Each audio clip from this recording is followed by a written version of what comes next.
Quantos querem receber a palavra pregada nesta noite? Digam aleluia.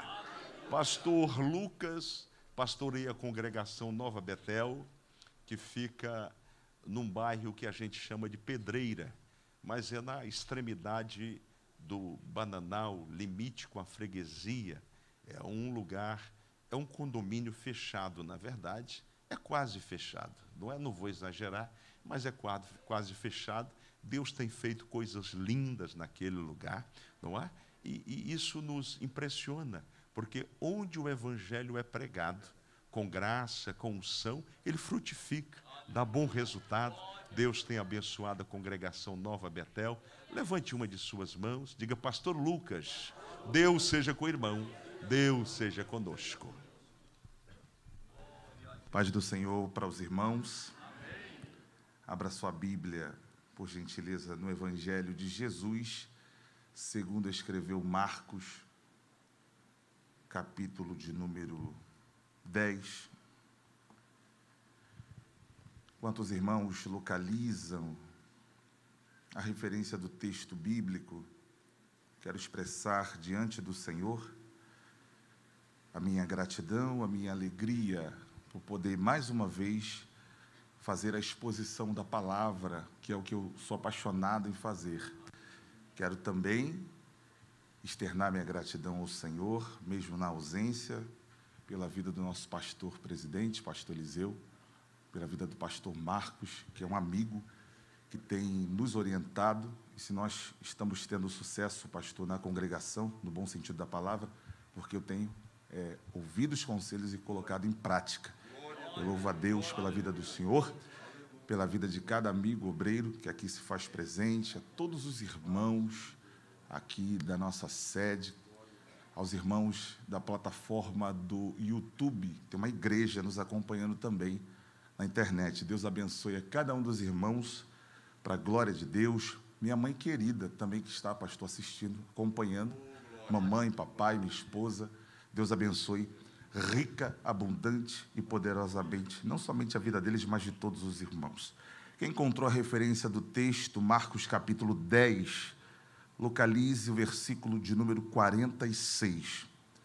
Nós vamos falar de um texto extremamente conhecido, mas também extremamente poderoso. Quem localizou a referência do texto, diga glória a Jesus. Assim diz o texto: depois foram para Jericó, e saindo ele de Jericó com os seus discípulos e uma grande multidão, Bartimeu, o cego, filho de Timeu, estava sentado junto ao caminho mendigando. E ouvindo que era Jesus de Nazaré, começou a clamar e a dizer: Jesus, filho de Davi, tem misericórdia de mim. E muitos o repreendiam para que se calasse, mas ele clamava cada vez mais: Filho de Davi, tem misericórdia de mim. E Jesus, parando, disse que o chamassem.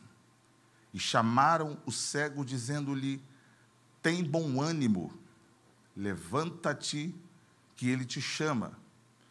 E ele, lançando de si a sua capa, levantou-se e foi ter com Jesus. E Jesus, falando, disse-lhe: que queres que te faça?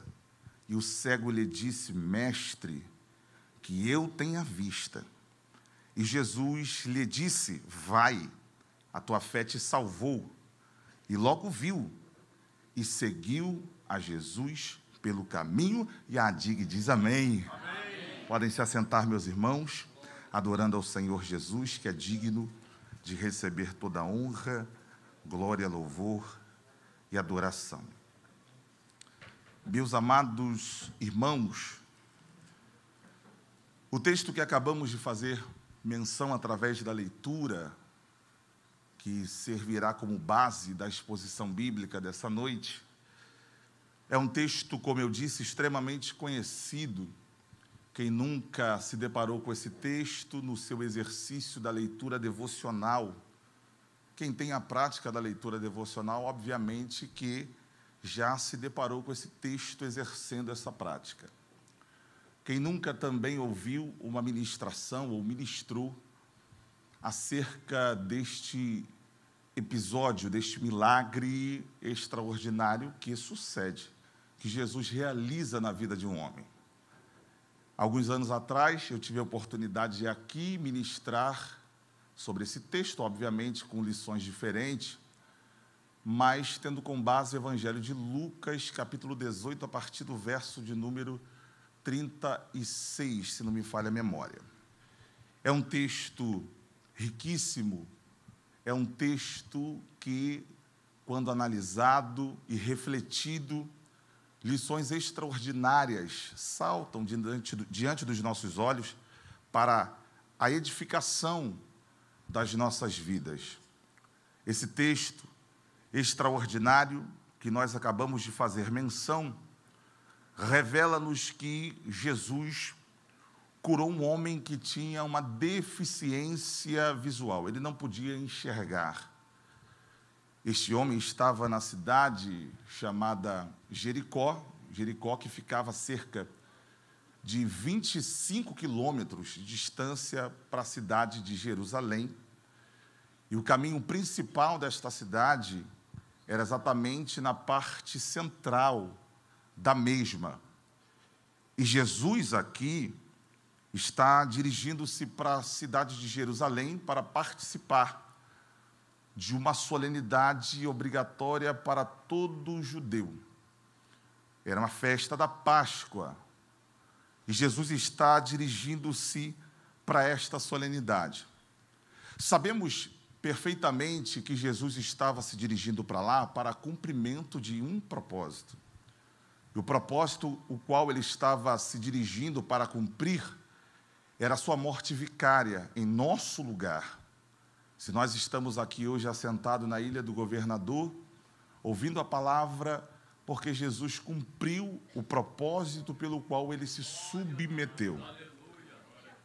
E sabemos perfeitamente que todos os mestres distintos daquela época, quando estavam no seu período de peregrinação para a Cidade Santa, para participar de uma das solenidades, uma multidão lhe acompanhava, estudantes, discípulos, para ouvir o que os mestres ensinavam como lição durante aquela peregrinação. Ensinava como verdade prática para a vida. E Jesus não estava fazendo diferente, estava caminhando, peregrinando em direção a Jerusalém e ensinando lições e verdades práticas para aqueles que estavam lhe acompanhando naquela trajetória. Era um hábito de todos os mestres dentro desse contexto, e assim Jesus estava procedendo. Todo judeu, a partir dos seus 12 anos, tinha como obrigação, se habitasse num raio de 25 quilômetros da cidade de Jerusalém, de participarem desta solenidade, ou de qualquer uma outra solenidade registrada nos textos do Antigo Testamento, mais especificamente em Levíticos. E olhando para essa realidade, obviamente, nem todos tinham a condição de estar presente, de estar fisicamente naquele lugar, como era exigido a presença dos meninos a partir dos 12 anos de idade. E aqueles que não tinham condições de estar presentes ficavam perfilados na estrada para liberar palavras de bênção para aqueles que estavam exercendo a peregrinação rumo à Cidade Santa. Imagino eu que aqui no centro da cidade de Jericó, nessa estrada tão importante, que direcionava e conectava-se para o caminho para Jerusalém, havia muitas pessoas que não tinham condições de exercer essa peregrinação, de ir até o local da adoração para adorar ao Senhor em uma das solenidades. E dentro desse contexto onde muitas pessoas estavam, ali preparadas para liberar bênção, palavras de motivação para quem estava se dirigindo, ali estava esse homem também. Para ficar registrado é importante para efeito de informação, o templo tinha cerca de 20.000 sacerdotes e levitas, e todos nós sabemos que esses 20.000 sacerdotes e levitas eram subdivididos em 26 classes, que constituía-se em turnos em que cada um tirava dentro do seu período. E sabemos também que aqueles que não estavam de serviço viviam na cidade de Jericó. Imagine então esse contexto, a cidade agitada, vivendo ali as vésperas de uma solenidade importante, um fluxo, podemos até dizer, exacerbado de pessoas, seguindo em direção à cidade de Jerusalém. Ali estava este jovem, este homem. A Bíblia não nos faz menção acerca da sua idade, acerca do seu nome, apenas nos diz de quem ele era filho. Filho de Timeu, Bar é filho, Timeu era o pai deste homem.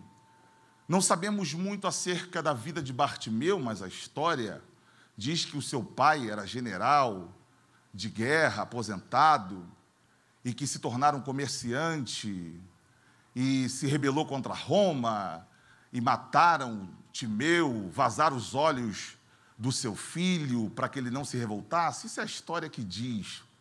Mas o texto bíblico diz que era um homem cego e assentado à beira do caminho, mendigando.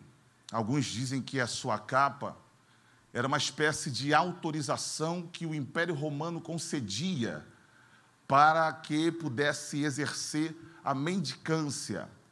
E esse homem estava exatamente à beira do caminho, assentado, esperando uma ajuda daqueles que estavam passando para ir para as festividades, e de repente ele ouve um barulho de uma multidão. E com o apoio do texto que está em Lucas, a partir do capítulo 18, este homem pergunta: quem está passando? E disseram para ele: Jesus, o Nazareno, passa. Uma vez sendo informado que era Jesus quem estava passando, ele faz aquele clamor que todos nós conhecemos e fazemos em momentos de desespero: Jesus, filho de Davi, tem misericórdia de mim. Mas os que estavam passando repreendiam-no para que se calasse. Talvez Jesus estava falando algo ali, ensinando alguma lição, e o clamor daquele homem estava atrapalhando. Isso é um pensamento meu, conjectura. E quando mandaram ele calar-se, ele intensifica o seu clamor e continua gritando, clamando: Jesus, filho de Davi, tem misericórdia de mim. E diz o texto que Jesus, parando, mandou que chamasse este homem. E alguém se desloca até onde estava o Bartimeu e diz para ele: tem bom ânimo, levanta-te, porque o mestre te chama. Ele imediatamente, sem pensar duas vezes, ele lança de sobre si a sua capa e vai ao encontro da pessoa de Jesus. E quando ele chega diante de Jesus, Jesus lhe faz uma pergunta extraordinária: o que você quer que eu te faça? E Bartimeu diz para Jesus: eu quero enxergar, eu quero ver.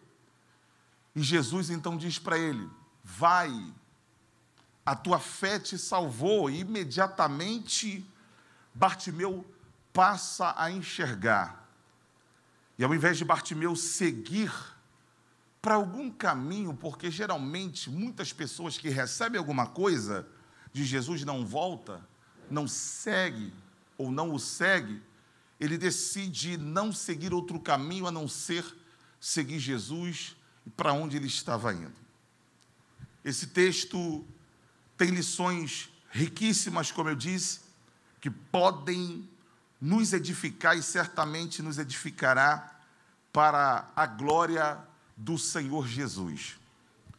A primeira observação acerca desse texto, que é importante fazermos, é que Bartimeu estava assentado, mendigando, a sua vida financeira extremamente prejudicada, porque não tinha condições de trabalhar, não enxergava, a sua deficiência lhe proporcionava limitação. Então, diante de uma situação crítica no tocante às suas finanças, e esse seu problema visível, o qual ele não podia enxergar, este homem estava assentado à beira do caminho. E o que nós aprendemos com este homem assentado à beira do caminho? Ele estava vivendo um contexto de dificuldades, mas a dificuldade que ele estava vivendo não pôde, de forma alguma, o tirar do lugar certo. E o lugar certo aqui não era por conta da geografia, porque muitas pessoas iriam passar. Não é por conta de um lugar específico, onde ele iria receber o favor de alguém. O lugar certo que esse texto nos faz entender é o lugar onde Jesus iria passar, e passou. Porque independente daquilo que nós estejamos vivendo, é importante permanecermos no lugar certo. E qual é o lugar certo? O lugar onde Jesus vai passar. E para começar as aplicações desse texto, eu gostaria de dizer para você, se Deus te plantou na DIG, se Deus te colocou neste lugar, este é o lugar certo para você receber aquilo que você precisa. E eu tenho uma palavra para liberar para o coração daqueles que estão dispostos a receber. Não permita que as dificuldades te movam do lugar que você está. Independente delas, permanece onde você está. Porque no momento certo, quando Jesus passar, haverá uma mudança extraordinária. Vou liberar de novo essa palavra. Fica no lugar que você está, porque o lugar que você se encontra é o lugar certo. Não se mova do lugar que você está. Às vezes as adversidades nos impulsiona a sair de onde nós estamos. Às vezes as lutas do dia a dia nos impulsiona a sairmos do lugar que Deus nos colocou. Se você está plantado aí, independente do cenário, fica nesse lugar porque é lugar de milagres. Fica nesse lugar porque é lugar de virada. Fica nesse lugar porque é lugar de mudança de história. Fica neste lugar porque é o lugar onde Jesus vai passar, e onde ele passa, alguma coisa tem que acontecer. Eu gostaria de ouvir a adoração daqueles que vão ficar no mesmo lugar.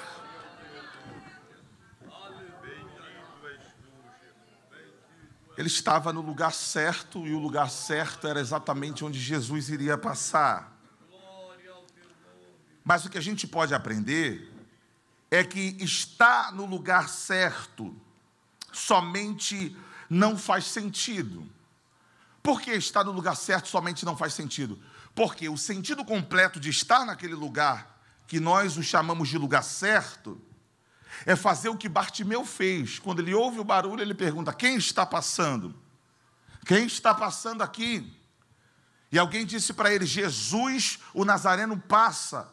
E imediatamente Bartimeu decidiu começar a clamar: Jesus, filho de Davi, tem misericórdia de mim. Está no lugar certo faz sentido quando buscamos a pessoa certa. Está no lugar certo só faz sentido quando direcionamos a nossa petição para quem pode resolver. Quem está do seu lado não pode resolver. Pastor não pode resolver. Amigos não podem resolver. Parentes não podem resolver. Mas existe um Jesus que está passando no lugar certo e dizendo: eu resolvo, eu mudo a história, eu entro nesse circuito e dou um novo sentido para a sua vida. Está no lugar certo só faz sentido quando buscamos a pessoa certa. Fala isso para quem está perto de você. Só estar no lugar certo não adianta. Tem que buscar a pessoa certa. Tem que buscar o recurso do lugar certo. O recurso vai vir de Jesus.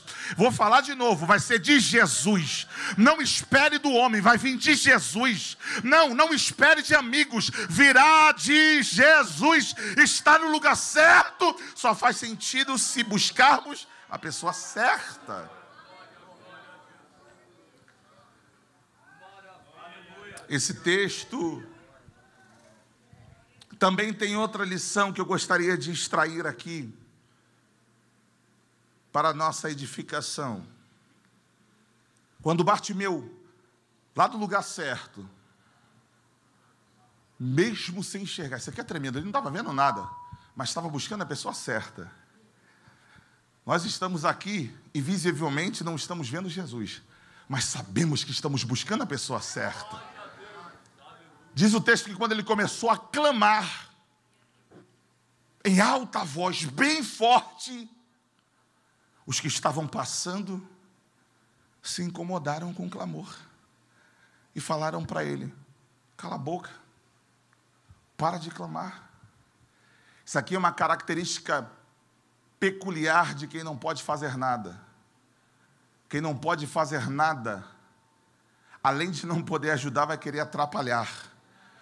Vai dizer para você: desiste, para de clamar. Por que você está indo na DIG? Por que você está fazendo campanhas de milagres no culto de milagres? Por que você está buscando se isso não vai mudar? Por que você está buscando se isso não vai acontecer? Precisamos estar atentos, porque existem pessoas que não podem fazer nada por nós e ainda vão trabalhar para nos desanimar. São pessoas que não tem nada para te dar, só tem palavra de derrota. Não adianta nada, está indo perder teu tempo. De novo, 1 ano fazendo campanha, vai continuar fazendo, está perdendo tempo. De novo, vai ficar nessa daí de ir na igreja, de fazer campanha, de orar, de jejuar, e nada está mudando. Pessoas vão se levantar para te desanimar. Mas o que nós podemos aprender com as atitudes de Bartimeu? Enquanto aqueles que nada podiam fazer por ele estavam liberando palavras para fazer com que ele saísse do propósito, que era desistir, ali era o propósito daqueles homens, ele intensificou o clamor. O texto diz: e clamou cada vez mais. O que ele fez? Ele não deu ouvido a quem queria lhe desanimar. Para de dar ouvido para quem não tem nada para fazer, para te ajudar, só quer te desanimar. E o que ele faz? Ele fala: meu amigo, pode continuar aí dizendo que eu não vou chegar a lugar nenhum, pode continuar dizendo que nada vai acontecer, eu vou continuar firme no meu propósito. Jesus, filho de Davi, tem misericórdia de mim. E o que é intensificar o clamor? Você ora quando acorda? Vem para o culto das 5. Você ora no culto das 5, vem para o culto das 9. Que coisa forte, né, gente? É de 8 ou 9? Falei errado. É de 8 às 9. Pronto, corrigi aqui. E aí não está dando certo, faz igual o pastor Alexandre falou, mistura com jejum. O que você não pode fazer é desanimar. Eu sei que o cenário está complicado, está tudo de cabeça para baixo, e pessoas buzinando no seu ouvido: para, entrega, desiste, para com isso, joga isso para lá. Mas só que você é um daqueles que não retrocedem e vai dizer: eu vou continuar firme no meu propósito. Jesus, filho de Davi, tem misericórdia de mim. Não desista do seu propósito. Aí o texto diz que enquanto ele está intensificando o seu clamor e pedindo: Jesus, filho de Davi, tem misericórdia de mim. Jesus, filho de Davi, tem misericórdia de mim. O texto diz que Jesus parou. Isso aqui me chamou a atenção, sabe por quê? Porque se Jesus fosse direto e deixasse esse homem clamando, o que seria de nós? Mas Jesus para aqui para atender esse homem e para deixar uma lição para as nossas vidas. Qual? Nós não estamos perdendo tempo clamando a Jesus. Por quê? Porque Ele é um Deus que se importa com as nossas necessidades. Nós não servimos um Deus indiferente. Nós não servimos um Deus que não se importa com aquilo que nós sentimos. Deus te trouxe aqui para dizer para você: eu me importo com o que você está passando. Eu me importo com o que você está sentindo. Eu me importo com o teu problema. Eu me importo com a tua situação. Eu me importo com o teu sofrimento. Deus não é indiferente para o sofrimento do teu povo. Deus está vendo o que você está passando. O seu clamor está chegando lá. Você só não pode jogar a toalha nem desistir. Quando alguém falar para você, para, você vai falar: eu não vou parar, porque o Deus a quem eu sirvo se importa comigo. Jesus trouxe alguém aqui para dizer: eu me importo com a tua necessidade. Ele se importa com as nossas necessidades, e é por isso que nós não vamos parar. E é por isso que nós não vamos desistir de clamar a este Jesus que se importa com as nossas necessidades. Diz o texto que quando Jesus manda chamar Bartimeu, ele imediatamente responde ao chamado do Senhor. Mas sabe o que é mais interessante? Alguém estava dizendo para Bartimeu: pare de clamar. Mas quando Jesus manda chamar Bartimeu, alguém disse para ele: tem bom ânimo. Quando Jesus mandar te chamar, porque vai estar chegando a sua vez, até quem estava tentando te desanimar, vai ter que te animar. Até quem estava falando assim, desiste, vai falar assim: não, agora está chegando a tua vez. Anima-te porque ele te ouviu. Anima-te porque ele parou. Anima-te porque ele está respondendo. Até aqueles que falaram, para, vai dizer agora: levanta e vai ao encontro dele. Sabe por quê? Porque ele se importa contigo. Até quem estava trabalhando para te desanimar vai falar: é verdade, levanta-te porque ele te chama. E diz o texto que quando Bartimeu, ele ouve isto, ele não pensa duas vezes. O texto diz que ele lança de si a capa e vai ao encontro de Jesus. Eu acho isso aqui extraordinário, sabe por quê? Porque a capa representava a dependência dele de ajudas de seres humanos. Ele era alguém marcado com uma deficiência e tinha uma autorização para mendigar. E quando ele ouve Jesus chamar, ele lançando aquela capa, segura essa aí. Quando ele lança aquela capa, ele estava declarando: a partir de agora, eu não dependo mais de homens. A partir de agora, a minha dependência exclusiva é de Jesus. Não espere nada de pessoa alguma, porque nada virá. Dependa dele. Não dependa de ajuda de homens, dependa dele. Não dependa que ninguém estenda as mãos para você, dependa de Jesus.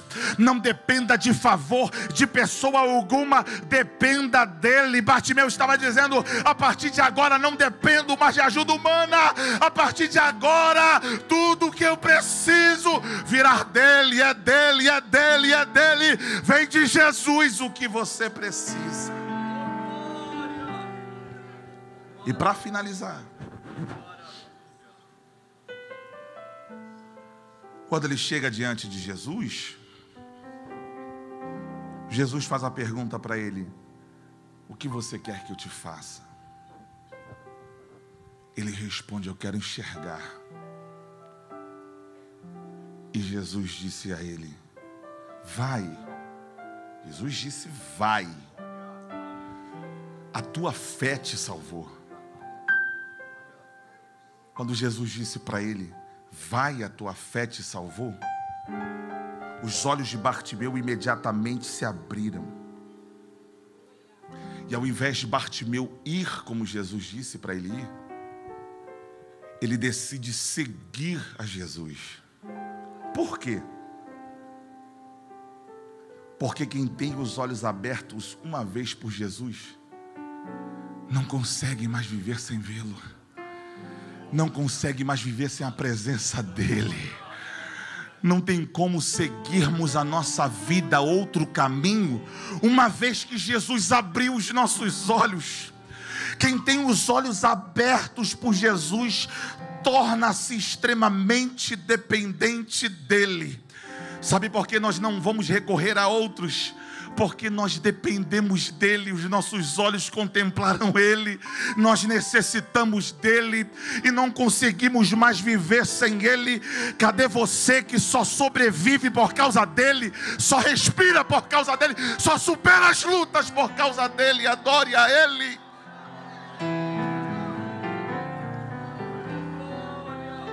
Coloque-se de pé nessa noite.